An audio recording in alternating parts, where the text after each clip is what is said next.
Mtazamaji wa Mkaya TV, kwa Mkaya TV asili mtandaoni, tunabeba utamaduni, tunaijenga kesho. Uko mahali sahihi na mahali salama kabisa.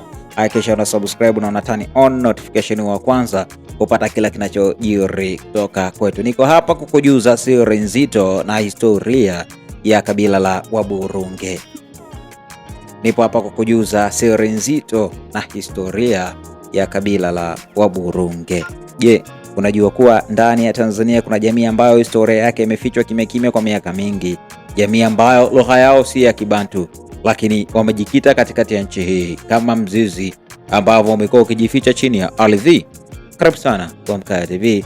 Hapa ni asili mtandaoni, na beba utamaduni, tunaijenga kesho. Ni mahali ambapo simulizi za mababu zetu tunazifufua upya. Leo tunachimba historia, tunafungua hazina siri kuhusu kabila la kipekee sana wanaitwa Waburunge. Usiondoke, kwa sababu utamaduni ukisimuliwa vizuri huwa urithi wa vizazi na vizazi. Hakikisha una subscribe na una turn on notification wa kwanza kupata kila kinachojiri kutoka kwetu. Waburunge ni kina nani? Waburunge ni kabila linalopatikana zaidi katika mkoa wa Dodoma, hasa wilaya ya Kondoa. Maeneo kama Goima na Mondo ndio moyo wa makazi yao. Ingawa idadi yao inakadiriwa kufikia watu 300,000, bado wanahesabika kama jamii ndogo. Lakini wahenga walisema, usiangalie wingi wa watu, jaribu kuangalia uzito na mchango wao. Na Waburunge, mchango wao katika urithi wa nchi hii ya Tanzania ni urithi mkubwa kuliko hata ile idadi yao. Chimbuko na lugha yao.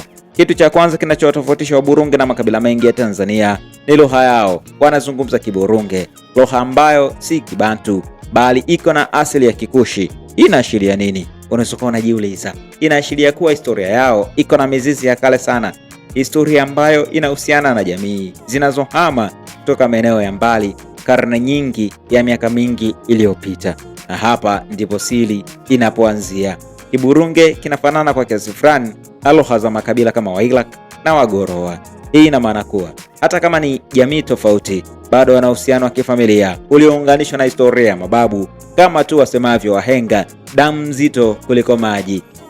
Je, wazifahamu sifa na tabia za Waburunge?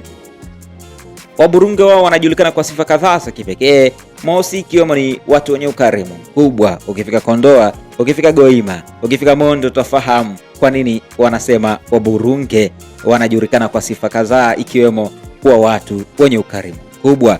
Mgeni kwao huwa sio mzigo, bali mgeni huonekana kama ni baraka. Ili wako na mshikamano wa hali ya juu, na katika shida na raha Waburunge wanasimama pamoja kama ambavyo ukuta usiotikisika. Hapa wanaishi ule usemi, kidole kimoja hakivunji chawa, umoja ni nguvu, utengano ni udhaifu. Unadhihirika wazi kwa Waburunge. 3, ni watu wenye heshima na nidhamu.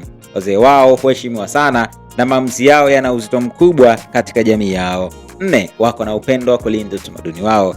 Hata katika dunia ya leo bado wanajitahidi sana kuhifadhi lugha yao, mila zao na desturi zao.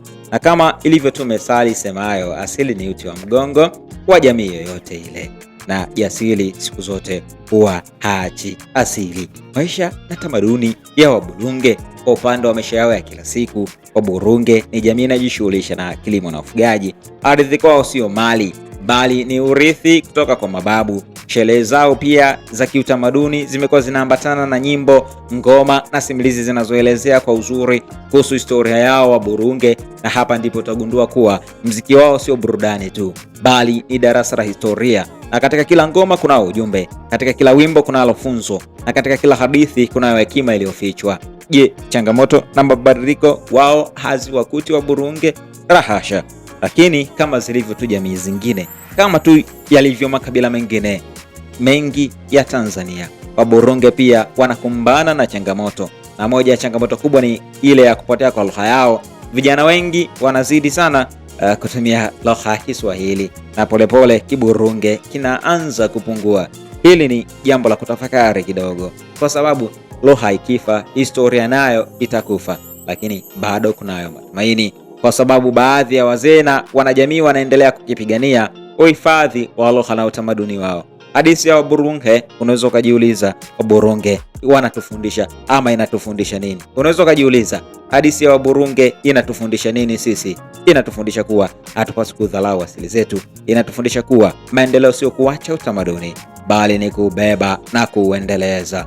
Na zaidi ya yote inatukumbusha kuwa mti usio na mizizi huanguka kwa upepo, hata ule upepo mdogo. Kama umevutiwa na historia hii kwa ufupi, historia hii ya kipekee kuhusu kabila hili la Waburunge, basi huu ndio muda wako sahihi wa kujiunga na familia yetu ya Wamkaya TV Asili Mtandaoni. Tunabeba utamaduni, tunaijenga kesho. Hakikisha unabonyeza like, una share kwa marafiki zako, na hakikisha una subscribe na kutani on alama ya kengele hapo, ili wa kwanza kupata kila history, kila simulizi itakayofika ama kila maudhui yanayofika kutoka kwetu. Usisahau kutufuatilia YouTube kama Wamkaya TV, Instagram, TikTok, Facebook kama Wamkaya TV. Mimi ni sauti yako Ngosha Mkaya, na hii ni Wamkaya TV, ambapo historia haisikiki tu bali inaishi ndani yako. Wamkaya TV Asili Mtandaoni, tunabeba utamaduni, tunaijenga kesho.